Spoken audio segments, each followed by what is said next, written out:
Hey everybody, how's it going? Thanks for jumping on tonight. And if you haven't joined us yet, you're catching up or watching this later, I appreciate you stopping by.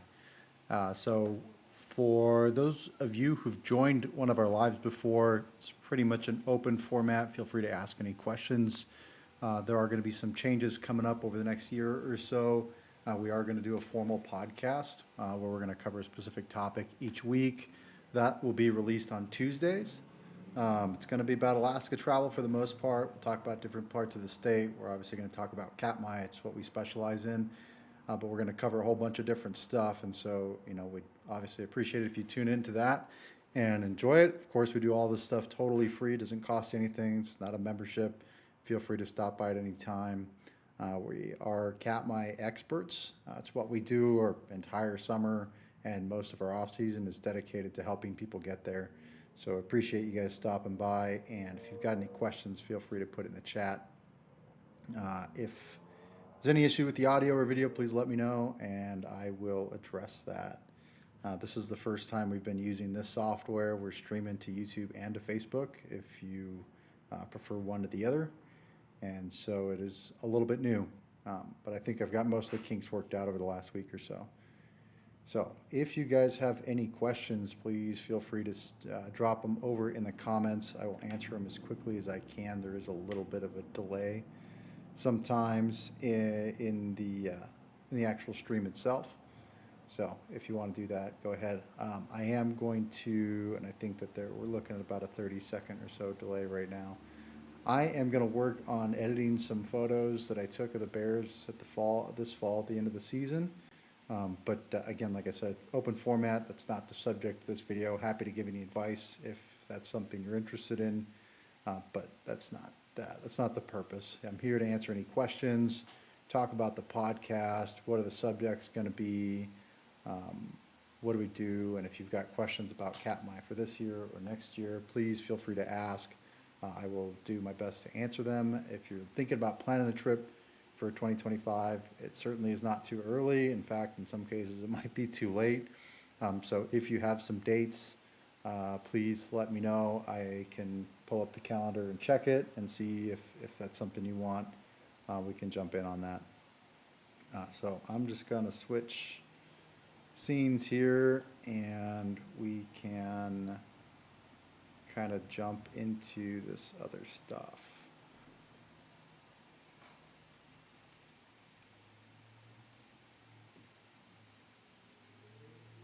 So I'm not sure what the delay is now. It looks like it's catching up. So if you guys got questions or anything, please let me know. I'll try and keep an eye on the chat while I'm working on some of these pictures. If you can hear me okay, let me know so that I know that you guys can hear me.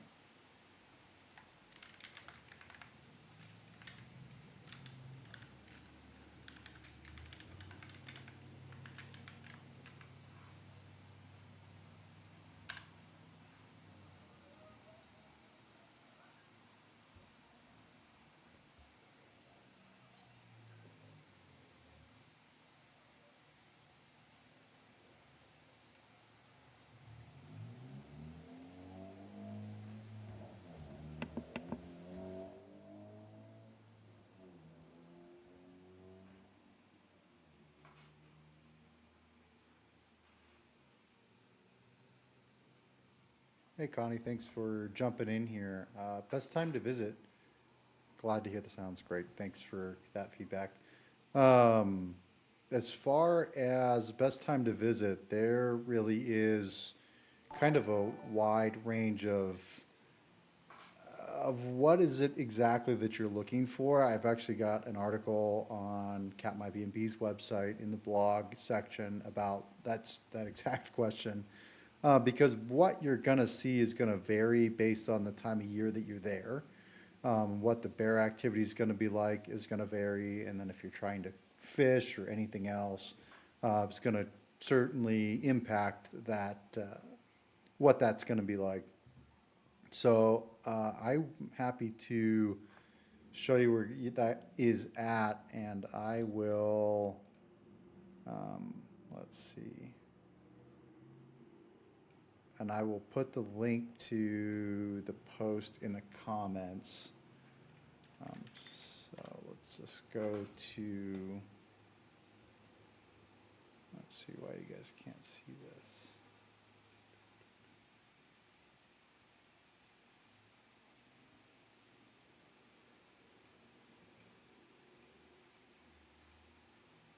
Okay.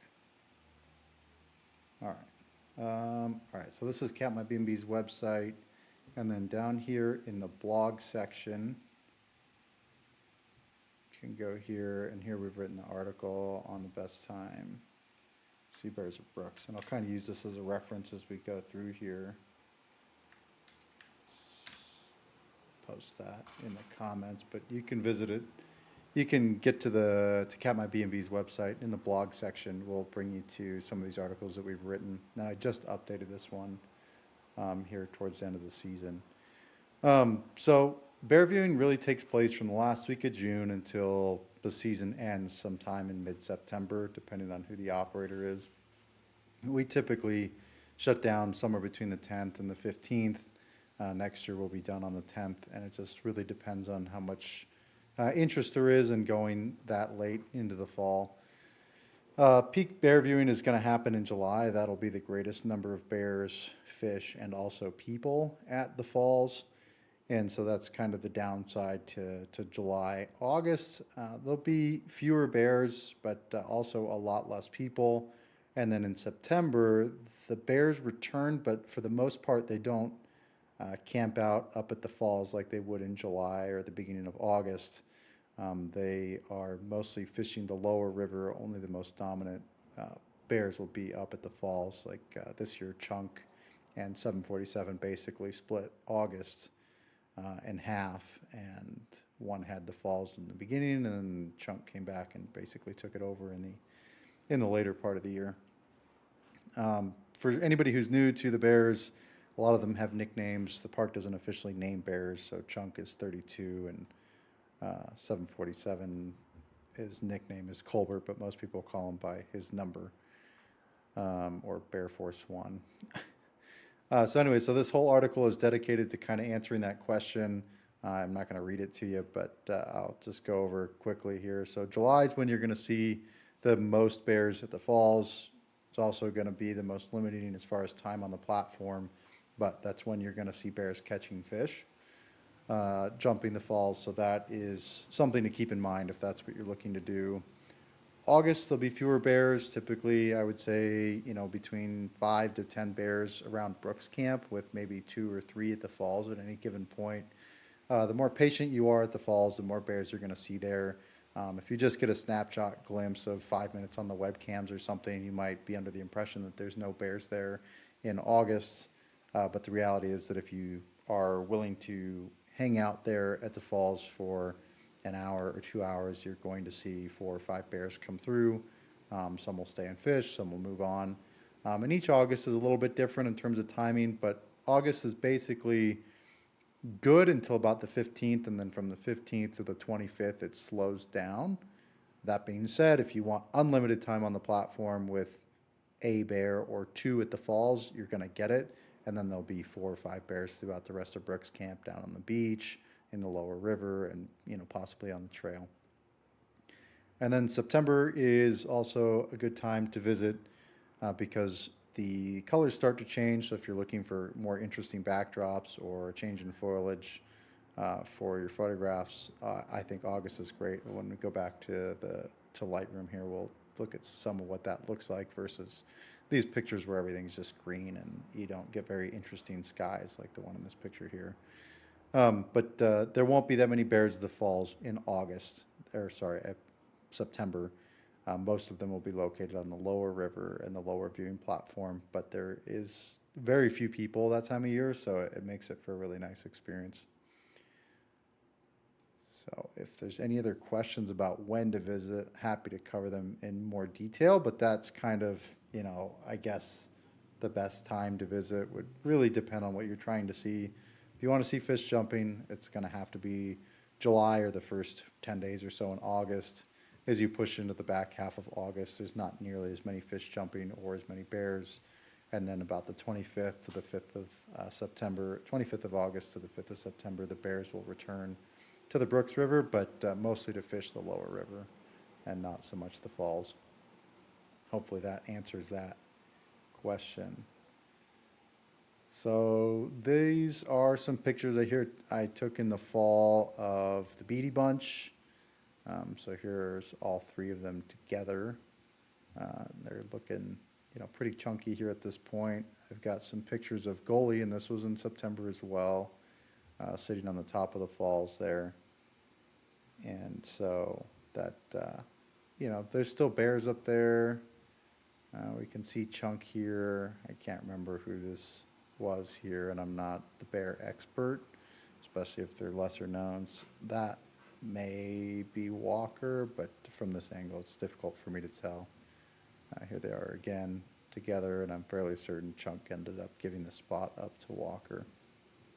But so there are still bears up at the falls in September, and then these pictures here now are back in August. Weather in July. July is not the driest month. June is, but it's not the rainiest. I would expect fairly consistent weather. It's going to be somewhere between like 55 to maybe low 70s on a really nice day. I would always prepare people for precipitation regardless of which month you come in, because there's a good chance it's going to rain. It is coastal Alaska, and you're just off the Bering Sea there at Brooks. You're about, let's call it 40 miles, 50 miles inland from Bristol Bay, which leads out into the Bering Sea. So I would always expect some sort of precipitation, and then as the weather cools off into the back half of July and August is typically when we might see some less windy days, but it also brings cooler temperatures, which can create some fog in the mornings, and then it typically burns off by around 10 o'clock or around 10 a.m. It starts to burn off, and then by noon it's clear. So that's kind of what the weather is like in July.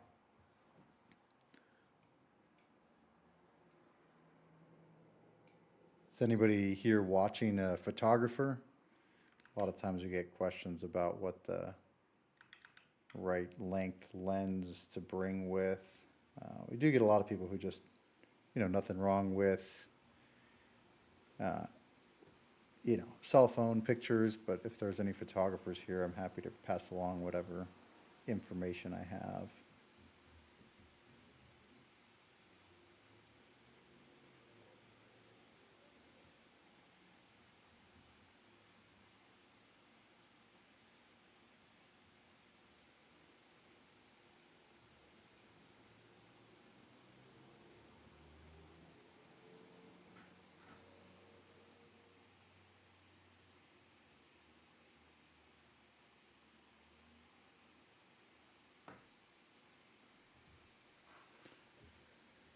I do have a picture in here of Hedgie the day before she was emancipated, actually.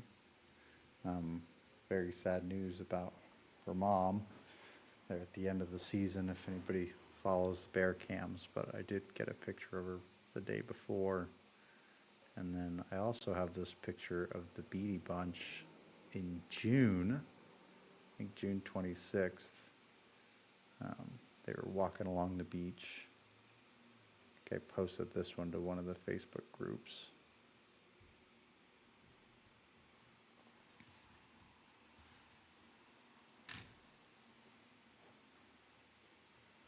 Hey Tana, how are you? Hope you're doing well.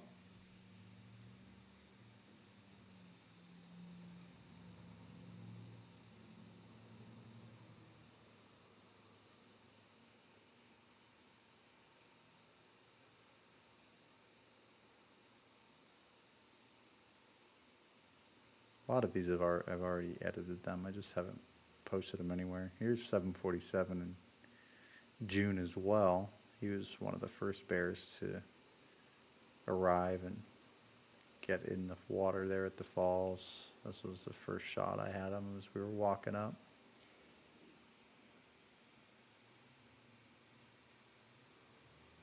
Colleen, so what length lens? So most of these pictures that I'm showing you here, I shot with my Canon R6, which we're on now for the live stream, with my 100 to 500. And in some cases, I had the 1.6 crop on within the camera settings. So that's a digital crop, just to get a little bit closer, like this one here, which looks like we missed the focus on the bears, but it's close. But yeah, so 1 to 500 is what I used for most of it. You could, if you were going to shoot a prime, maybe do like a 600 millimeter. You could do, if you were going to shoot a prime. If you were going to shoot or want pictures from the Riffles platform, which I will show you a map of in just a second on where that's at. It's looking up towards the falls. So all these photos right here are taken, like even this one, are taken from the main viewing platform, which is adjacent to the falls. And so it's all relatively close, or in many cases really close. So here's, and I don't even think I'm zoomed in all the way here on this one, because Goalie's standing on the rock on the falls closest to the platform. So here's the close rock where he's standing, and then that's usually where Chunk fishes, over on the other side of that rock over there. So it just really depends on which bear you're shooting for. This is from the lower river platform all the way out to the bay with the 500. So, in a lot of cases an 800 or a 1200 is overkill. And the 1 to 500, I really like the versatility than needing to switch to a wide angle lens. That would be my recommendation. And then a lot of people use lens hoods, and that's fine. My circular polarizer doesn't fit under my lens hood, so most of these pictures are taken without it. But if you're not going to use a polarizer, I recommend wearing the lens hood.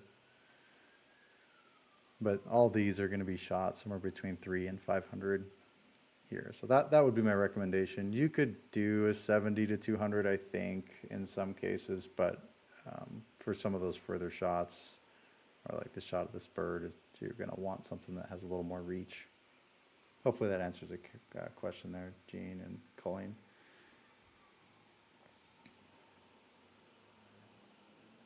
Does anybody have a favorite bear? I'm sure that's a controversial topic. While we're answering that question, let's see if we can find the map for Brooks, so I can show you where the platform's at.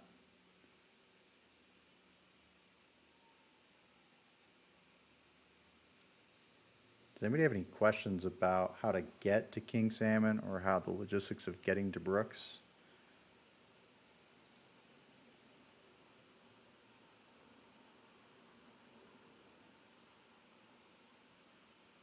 Should probably update this.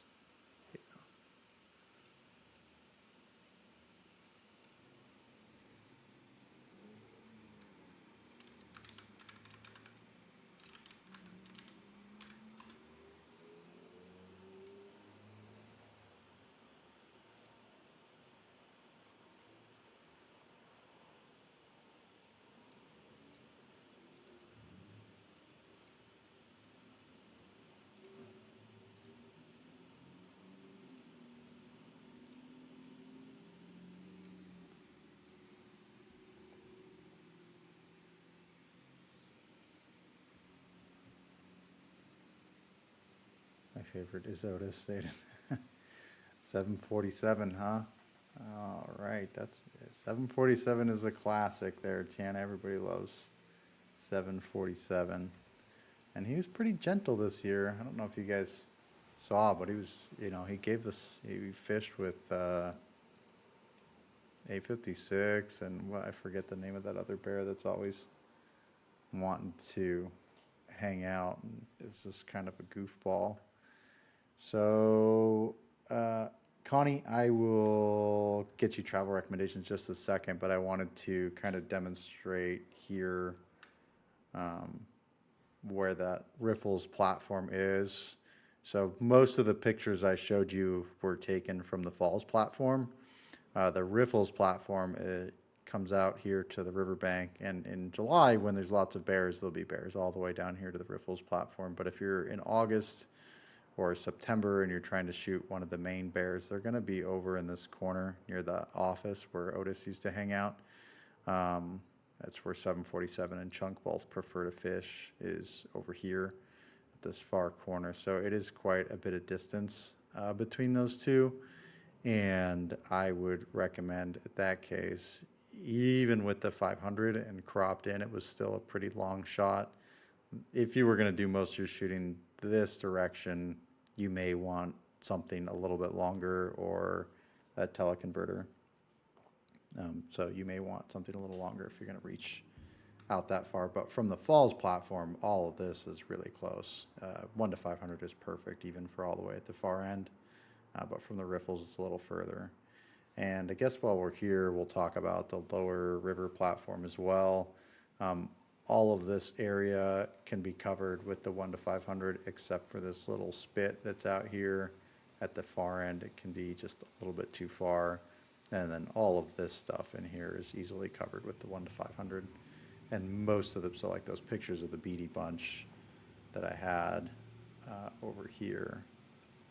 What happened to my Lightroom? It's like these pictures of the beady bunch were all taken basically right in this area here, just on the, it's not the north side, but the north side of the platform. Let's see. Hallow Bay. Hey, thanks, Kim. I appreciate it. Grazer 100%. No, yeah, absolutely. So let's talk about travel, and then I'll get to the Hallow Bay question. We don't do a whole lot to Hallow Bay at this point, Gene. Hallow Bay is a different animal.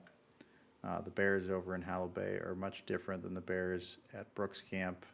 They are a little more territorial, and a lot of them are mating over there, and it's just a little bit of a different operation. We're not experts yet, but the plan is to become well-versed in Hallow Bay over the next season, and then we may consider it in the 2026 operating season.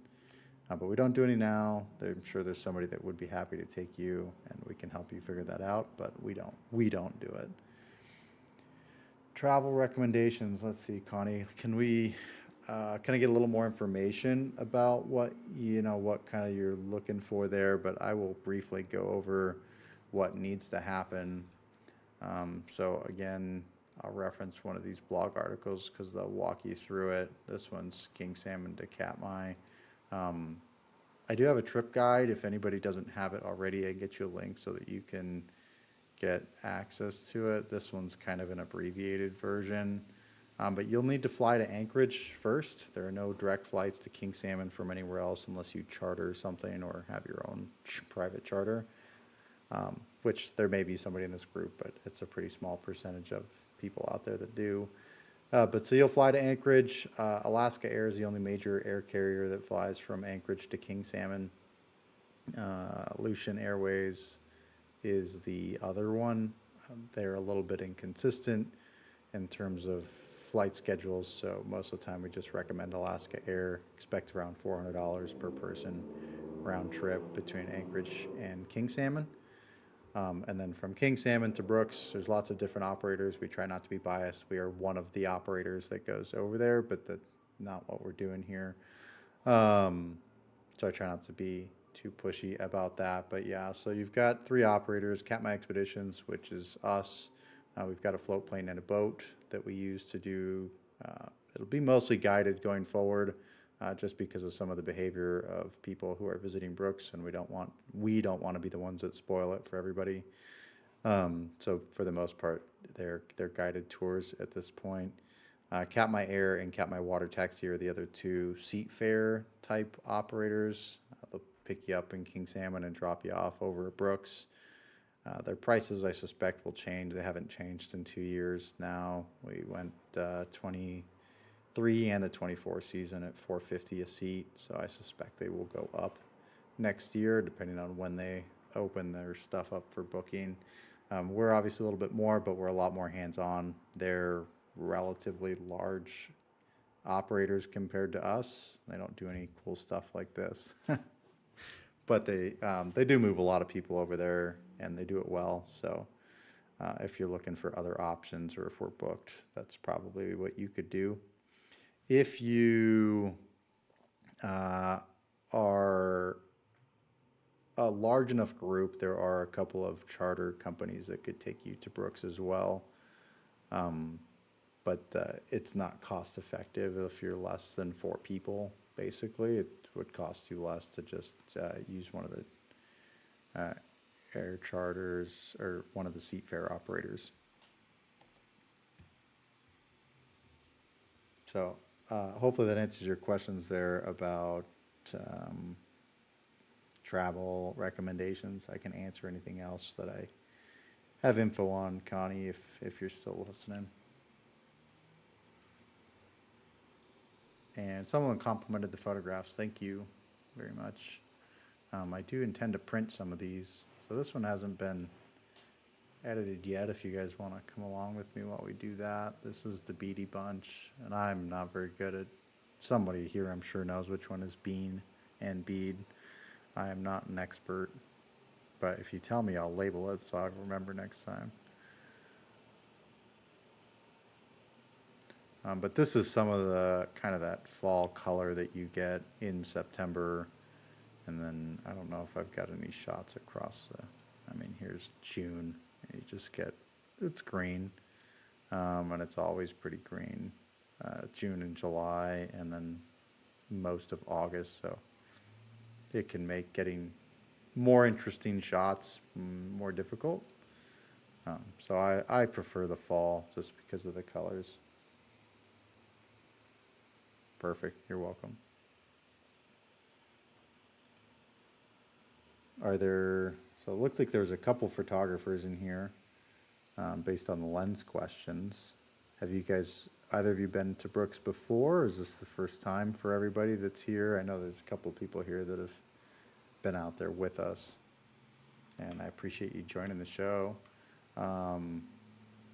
If we're still kind of just chatting about other stuff, this first podcast that's coming out on Tuesday is going to just kind of be an overview of what we do on the Katmai Adventure Show. It's going to be all about Alaska travel, so it's not just Brooks specific. So if you've been to Brooks but you're thinking about coming back to Alaska, we're going to have a couple different guests come on and talk about different areas that they are experts in, because we're certainly not experts in the entire state.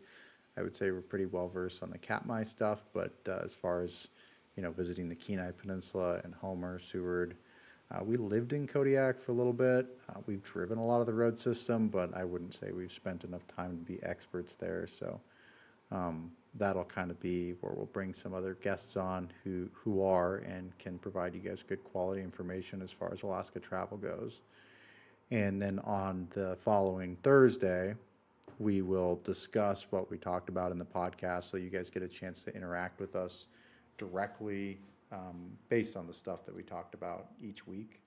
So if you have questions and you want to give your input on those kinds of things, you'll be able to do that. And if you've got ideas for stuff you'd like to see on the show, please let us know. We're happy to do that. So let's see.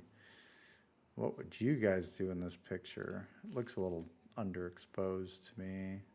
We'll start there. I think the focus would be the bear. Does somebody know if this is bean or bead, or your best guess?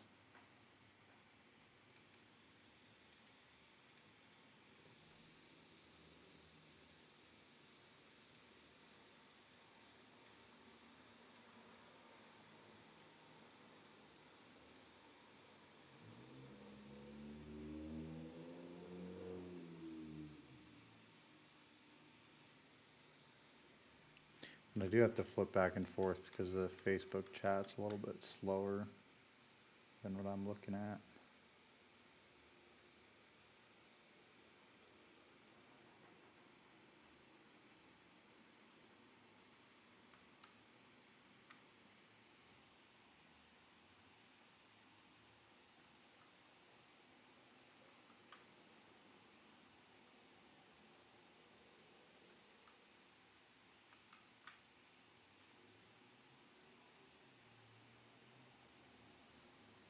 Looks like we might be delayed here by quite a bit.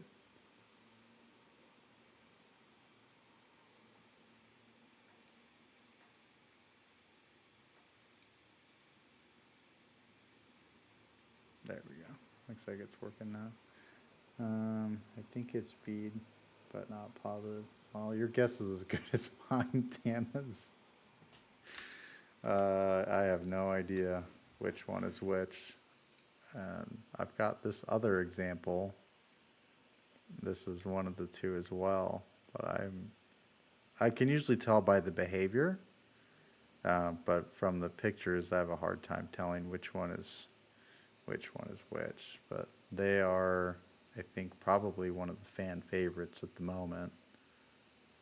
Let's add another mask here.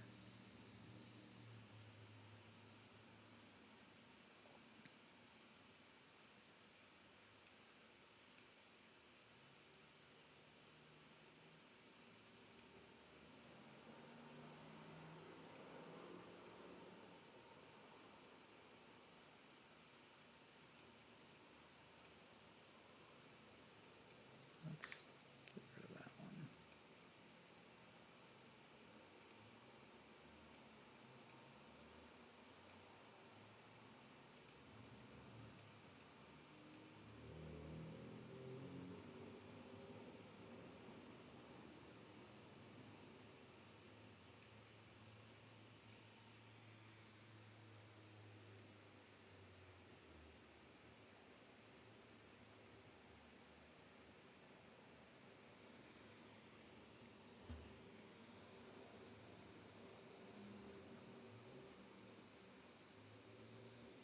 Hey Kim, thanks. I appreciate it. Uh, yeah, unfortunately that is the path that I think that it's kind of headed, and we want to do our best to try and prevent that from occurring, which is why we've decided to go, mostly the guided route. Yeah, my take on people there, Kim, and I don't, we don't want to be the ones to spoil it, so that's why we're providing the guided activities versus the pickup and drop off, and I'd say about 95% of our clients going next year are all going to be guided or are planning on being guided. And I think that the number of visitors in July, which I haven't gotten the official numbers, but this was one of the busiest summers, if not the busiest July on record for visitors to Brooks Camp. And so I do believe that we're having an impact. Obviously, our livelihood is based around being able to take people to Brooks and to take them fishing. So I certainly don't want to see it go away. But I suspect that the days of unlimited visitor use to Brooks is probably numbered.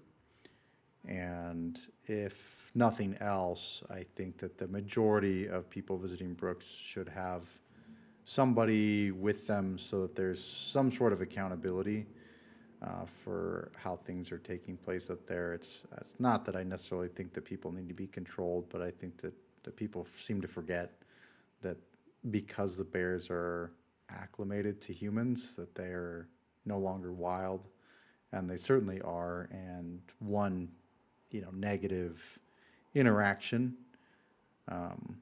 with contact between bears and humans is going to be a game changer for what Brooks becomes. And although you could obviously take action and put a bear down so that it doesn't become a repeat offender, it would make it very difficult for the park and the operators to make good decisions about what should happen next. And so I think preventative measures here are probably more important than reactive measures. And so that's why we're being proactive about how we're handling it. Yep, lots of people with food. That happens a lot. I saw a video of a gentleman hazing a bear on the trail so that he could make his way to whatever direction he was going. I don't know if it was up or down or down from the falls, but we're encouraged. The park does not want people to be hazing bears, so they're not impeding your movement. They certainly have the right of way, and we should step to the side and let them have the trail and, whatever path that they're on. So that's kind of my take. I don't have anything specific to say about individuals, but that's kind of what I think about the impact people are having at Brooks and what I think is likely to occur over the next few years. And that isn't based on anything I've heard or seen or read. It's just my opinion.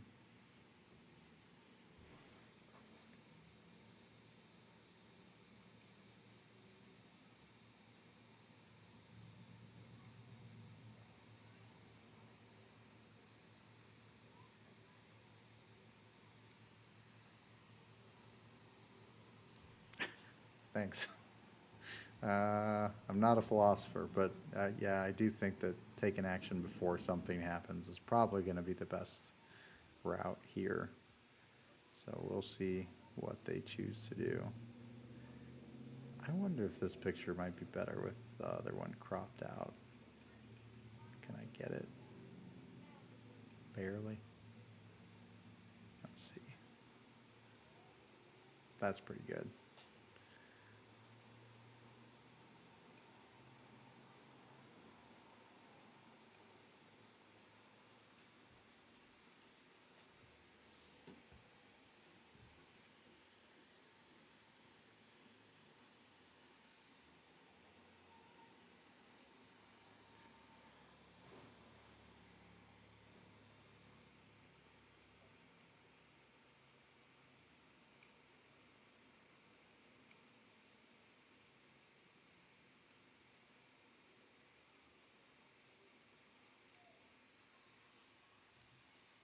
Well, let's see. What else is on anybody's mind?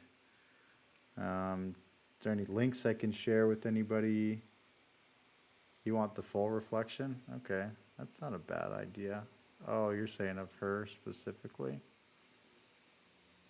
Yeah, let's narrow in a little bit. We'll keep a reflection.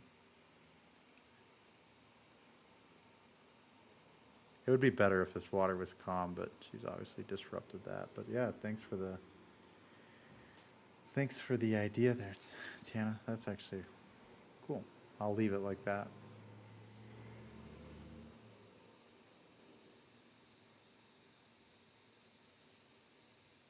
I think by far, though, my favorite of the bunch is this one, which I've cropped in a little bit, but mostly just to eliminate some of the noise from that grass. That's one of my favorite, but you can see, so a lot of people ask if their colors change. So this is one of the beady bunch here, bean or bead, I don't know. And this is the color they were in June, the last week of June. So their coats look much longer in September. They're obviously much darker, and they certainly grew a bunch and ate lots of fish all summer. Thanks, Holly.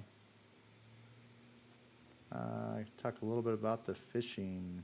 Yeah, absolutely can talk about the fishing, Pam. So fishing varies pretty significantly depending on what time of year you're going to be there. The types of fishing varies based on what it is that we're fishing for and how it gets accomplished. So we fish mainly for sockeye and silver salmon.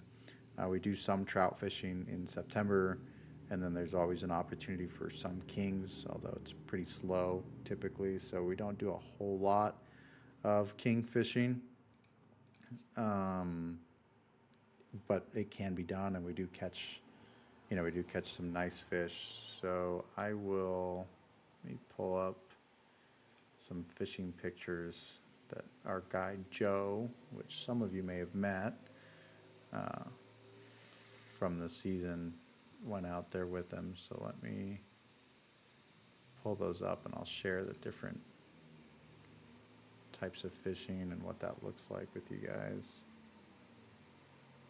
So let's bring that into this window.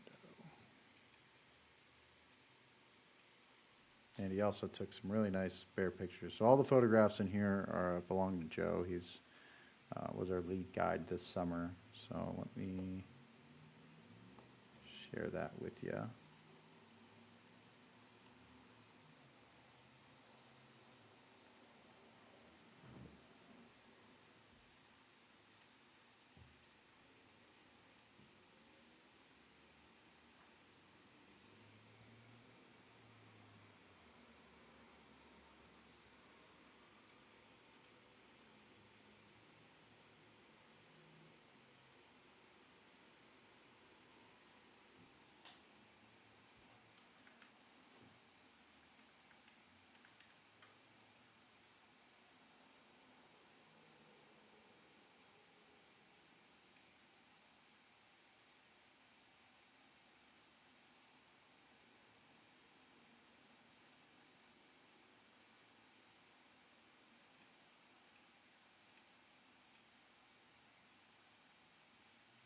All right, looks like we're caught up here. So let's kind of talk through the fishing here for you, Pam. So I'm just going to kind of flip through Joe's pictures while we have the conversation. So July, most of the fishing we're going to be doing is for sockeye salmon. And the sockeye salmon are what bring most of the bears to Brooks. But first they need to swim through the Naknek River, which is downstream, and then it flows out from Naknek Lake, and then the fish swim across the lake, and then finally to Brooks Camp and a couple of other tributaries up in the lake section. So when we're fishing for sockeye salmon, it's typically done with a fly rod. It can be done with spin gear, but we do most of it with fly rods. It's not really fly fishing. A lot of people in Alaska would call it flossing. It's not, it's legal snagging basically. You are snagging the fish as they swim by. Sockeye salmon are not biters by any means. They do still put up a good fight. They do need to be hooked in the mouth for you to be able to keep them. I know all of that sounds very unlikely to work out, but it does work, and it really is a good way to fish for sockeye salmon. They're very productive, as we'll see in some of these pictures here. So yeah, possibly. About the bear comment there from Holly. And then as we move into August, we are fishing primarily for silver salmon. We do that with spin gear from the boats most of the time, or jigs if you're comfortable jigging. Jigging's a little more work than spinners. Typically, Joe would go for spinners because it's just a simpler fishing technique. And silver salmon do like to bite. So a lot of times we will just go after, for silvers, we'll find a nice pod of them somewhere, we'll drift the boat, we'll move it around, we'll back troll. We've got several different techniques that try and put us in front of where those fish are at. And then we're just casting spinners and retrieving, and the fish are relatively aggressive if they're, in a biting mood. And so we'll catch fish that way. So this next picture after the trout is a couple guests with a sockeye salmon and the fly rods, and they're standing in the Naknek River. And most of the sockeye salmon fishing is going to be done from in the river about knee deep, like these two are here, and they are showing off their catch there. We do have a couple spots if we've got some people who are not as comfortable wading, where you guys will be on the bank and you can fish for them just off the bank, and you don't have to put the waders on. It's good on a nice day. That spot does get a little bit crowded, as people kind of tend to gravitate towards the easiness of not having to stand in the water. I've got kind of my own spot, and you do have to fish, from the water, but you of course can fish from the bank as well. Just might have to share the space with some other people. We don't have combat fishing here on the Naknek, which there is a lot of people who are trying to avoid that. The Kenai River, you see the picture with 50 or 100 guys all standing next to each other, swinging their rods around. That's not this. Most of the days, this bank right here might be a little bit crowded sometimes, depending on the time of day and which day it is exactly, but most of the time you can find somewhere where it's just your group all on your own. So a lot of sockeye salmon from that bank, lots of fish in the boat. Most of the limits for sockeyes and silvers is going to be 5 fish per day per person. Kings is a little bit complicated, so we're not going to get into that. And then we don't retain any of the native species like the trout and char. All those are going to be catch and release, which we don't do a lot of that, but if we do some of it's going to be catch and release.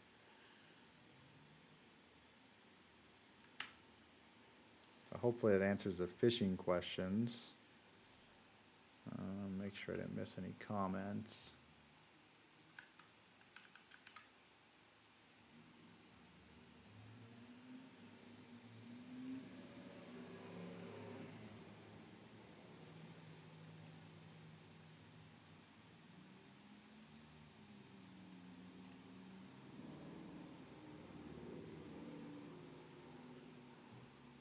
So I'll just keep flipping through these pictures here, but is there any other questions I can answer for you guys? There's a lot of fish. There's a whole bunch more. Obviously, those fish all don't belong to one group, but apparently that was the catch for the day amongst, I'm sure, 4 to 6 people. And we will fillet all the fish out for you, and we'll vacuum seal them and give you a box to take them home.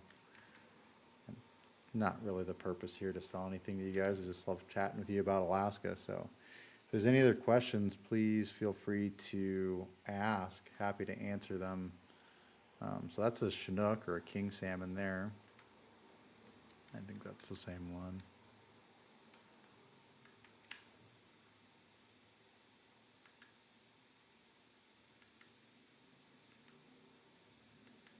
Some silvers. Trout.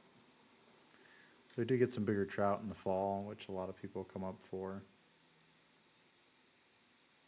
On the wildlife viewing tours, that is a good question, Gene. Typically what we're going to see is bears, and from a different perspective than brooks. So this is a picture from a wildlife viewing tour. That box is kind of obnoxious, but so from this angle it's hard to see, but there's a bear over here, so we're just kind of, I'm holding us against the current. I was actually the captain of the boat this day, holding us against the current so that and we're just kind of floating backwards slowly. That bear is fishing that bank there for some sockeye salmon, and this is on the Naknek River. So we use the jet boats to get up and down the river, and it's the same boats we use to go fishing. And they're just kind of fishing over there, and we're making sure we're leaving plenty of room. And she's got her 500, 1 to 500 on there, and she's taking pictures of that bear. And we watched this bear for about an hour, just fishing back and forth right here. Then we can go further upriver. Sometimes we see sows with cubs, a lot of smaller subadults as well. So that's kind of what we're looking for there. We do see a lot of eagles. It's not usually a priority for anybody, but there's lots of eagles up and down the river. As far as things that are rare on wildlife viewing tours, somebody saw a wolverine this year. We've seen a lynx. We saw lynx at Brooks as well. I didn't see any moose this year or hear of anybody seeing a moose on the wildlife viewing tour, but it is possible. And extremely rare, like once in 5 years, I saw a caribou. Bears are really the focus. It gives you an opportunity to see them somewhere other than Brooks Camp, and we're the only operator doing these, as far as I know. So we're usually the only ones out there. We go in the evenings. Does a B&B book out generally 1 to 2 years in advance? It really is probably on average closer to 18 months. But for example, right now, July, I think there's very few dates left. I don't want to give away any personal info, but I will tell you what's left. But not much. I think that I just lost one of my 2 remainings, and I think someone just canceled the first week of July, so but I'd have to double check that one. But I know that right now what we have left at the bed and breakfast for July, I have 2 nights from the 18th to the 20th in a king room, and that is it. And then the next availability is the middle of August, and then I have from the 23rd to the 31st, and then a little bit in September. And then we are actively taking reservations for 26. So if you have preferred dates, shoot us an email or give me a call. We can set something up. And while we're on that note, I will drop a link to my calendar if somebody wants to schedule some time to have a conversation with me about, helping you plan your trip. Again, we never expect you guys to book anything with us, you're more than welcome to book with whoever you would like. But we do, like to help people, plan their trip. I speak with people all the time who end up booking with other services, and that's not a problem, but we're the only ones who are actively trying to help you guys plan the trip. The rest of them, you're basically on your own. Just saw a question I didn't see in this chat. What's the name of the B&B? It's Katmai B and B Bed and Breakfast. Katmai Adventure Co. though is really the owner of the business. So Katmai Adventure Co. is comprised of Katmai Expeditions, which is the bear viewing, Katmai Fishing Guides, which is actually how we got started, and Katmai Bed and Breakfast. And then we also, which you guys may have come across, is Bear Trail Cabins. We assist them and we take most of their reservations. We don't operate it, but we do help them handle all their reservations, and then we're their preferred operator for the excursions as well. But of course, you're welcome to book with Katmai or Katmai Water Taxi if you would like. So if you guys want to schedule some time with me, you can check out that calendar there. And then if you guys need anything in between that, you're more than welcome to jump on any of the websites. We are updating, we're consolidating into a single phone number. But any of the emails will get to the team or myself. Most of the time, if it's a future trip planning call, it's going to get filtered to me. If you would prefer to talk to Tiara, my wife, you can do that if you'd like. Her schedule is a little more sparse. This helps us take care of a lot of other stuff, so I handle most of the business calls.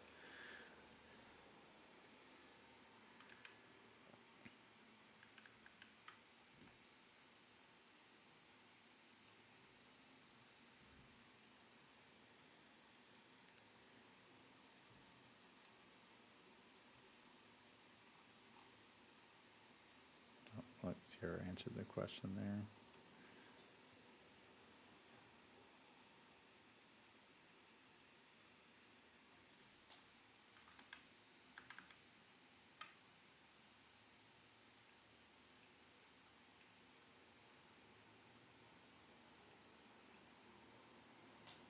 Yeah, you're welcome.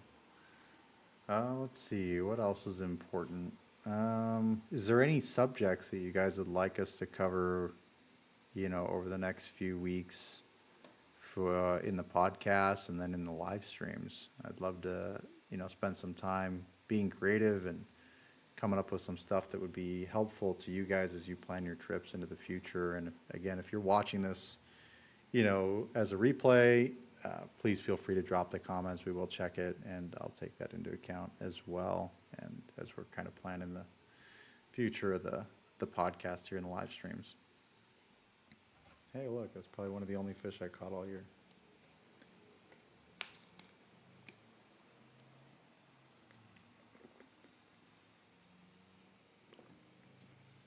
That looks like it's it for Joe's pictures.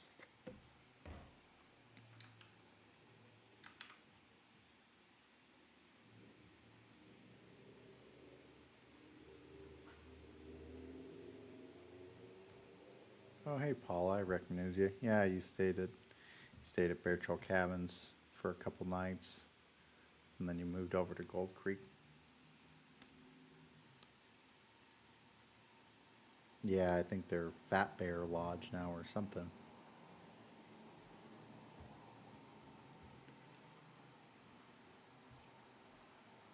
Let's see, what else could I leave for you guys in the chat here? I will leave a link to the blog section, which looks like I'm a little light, so I'll probably need to write some more, but let me throw that in the comments as well so that you guys can get to that later. Packing list, that's a good one. Let's see, what's important? I would dress in layers. So my typical day out is going to be, if it's cold, I might wear like some long johns or a pair of sweatpants under whatever it is that I'm going to wear over the top. I wear some kind of outdoorsy hiking type pants. most of the time. I don't usually wear rain pants. I'm not, it's not usually raining sideways when I'm outside. And if it is, we're typically not doing whatever the activity is. So that doesn't happen very often. Um, so I'd have some sweatpants, some warm socks, whether that's wool or whatever your preferred. Maybe you've got a poly wool combo sock um, that might make sense for you. Let's see what else I would have. So I actually, let's go back to the other screen. So on Katmai B&B's website, you may not be staying with us, but you can download this information packet if you want. It's intended for upcoming guests, which we haven't even sent this out yet because I wouldn't call it 100% ready. But if you're booked with us and you're just joining the live stream to be here, or if you're just tuning in and you want to grab this information anyways, you can. This packet's mostly complete. You can go to our website and download this information packet, and it's just a PDF. We don't even ask for your email on this one. Kind of gives you a rundown of what to expect from the B&B. Again, it's designed for existing guests, but if you're not, you can still use it if you want. 4 to 5 warm shirts or layering t-shirts. I got one medium weight jacket, a sweatshirt or a polar fleece, tennis or comfortable shoes for walking and travel. I wouldn't say that that's dedicated to hiking boots or mountaineering boots. They're often too heavy for most of what you're going to do. Brooks on a light day is going to be 4 to 6 miles of walking for most people. And if you're making several trips between the falls and the lower platform and lunch and snacks, it might be closer to 10 miles. Obviously, the trip up to the falls and back is only 2, or well, it's 2.4. So you don't have to do all that walking, but most people, all the days I guided over there, and even when I was just going over there, just kind of supervising and taking my camera with to take some pictures, I was doing 3 or 4 miles, and I only went to the falls once. So a lot of people wear heavy hiking boots, and unless you're really comfortable in them, they're probably overkill. The path back and forth between the falls and the lower river is not difficult by any means. So having heavy hiking boots is probably too much. Obviously, your cell phone and your chargers, if you're going to take pictures and you're not bringing a dedicated camera.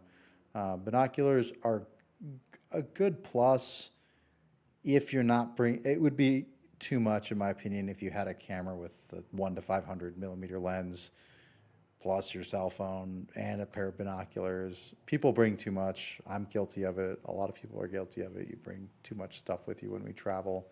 I would probably leave the binoculars unless you were going to be cell phone only for pictures, and then maybe you want your binoculars to be able to at least see out a little farther. Medication, obviously, bring that with you. Personal toiletries at the B&B, we provide whatever you would expect in a normal hotel. So we're going to have soap and body wash, shampoo, that conditioner, that kind of stuff. That's there, but we don't typically supply a lot of extra toothbrushes or toothpaste. Most people bring that stuff. I would have a hat, probably a beanie, but it could be warm enough that maybe you just want a hat. Sunglasses, if you are going to be fishing, polarized sunglasses are very nice. They cut down on the glare so that you can see down into the water. 4 to 5 pair of underwear and socks, and then a fishing license if you're going to be fishing. I would purchase that ahead of time. You'll get an email from us with all of that stuff if you need that. If you are going to be fishing, get that ahead of time.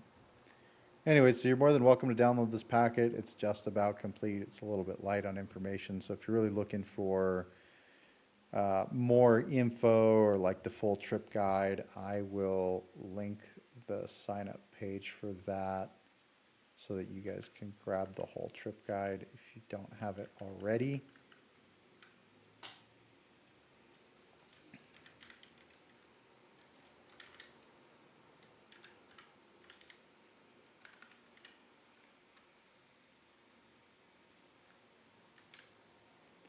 So if you guys want to get the trip guide, you can get it from this link here.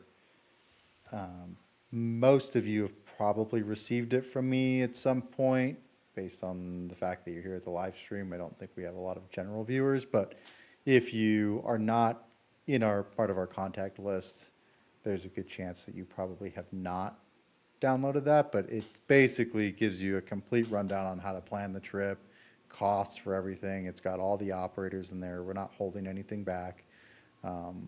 So if you want to, if we're full, or if you want to go with Katmai Air, Katmai Water Taxi, their info's in there. There's different lodging options available, and all that's available there. That link I just posted for you guys. Let's see, what did I miss for comments? Something. I can see them. Let's see.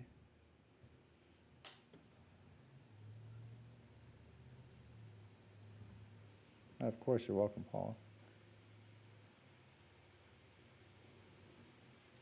Yeah, I remember Joe took you, I think, on your wildlife viewing tour. So I'm glad you had a good time, Paula. I really appreciate that. Are there any other questions here? I know I said 6:30, but I'm not going to do a hard stop at 6:30. If there's questions or things you guys want to ask, things you'd like to see in the podcast, or a conversation on it next week, more than happy to address that here. Please leave them down in the comments below. If you'd like to be a part of the next conversation, it would be wonderful if you guys would subscribe to the YouTube channel or follow us here on the Facebook page. Katmai Adventure Show does have its own Facebook page. I'm not promoting it here at this point. Most of our followers are here on the B&B or Katmai Adventure Co.'s Facebook page, but this page is going to be mostly dedicated towards just posting information about the actual specifics of Katmai. Whereas the show, we'll have our guests and we'll bring people on and have conversations about things beyond just Katmai. So if you guys want to jump in or tune into either of those, I'd really appreciate it. That'd be great. And we look forward to seeing you guys again next week. And I will email out the link for the podcast when we get there. And it should be live on Tuesday. So is there any questions or anything else I can answer? I'll let the stream catch up here so I can see them. But I think that's basically what I've got for the evening. And I'm happy to answer any questions even after the stream ends. So I will kind of let you guys hang out here for a minute. If you've got any questions, feel free to ask, and then I'll answer them as they come in.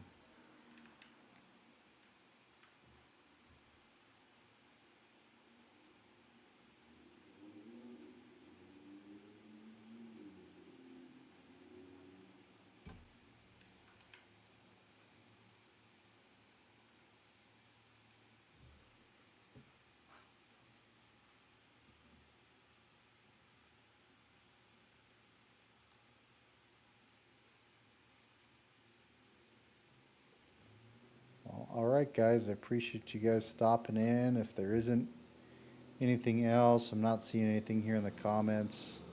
So I am going to just put this on a little loop video here.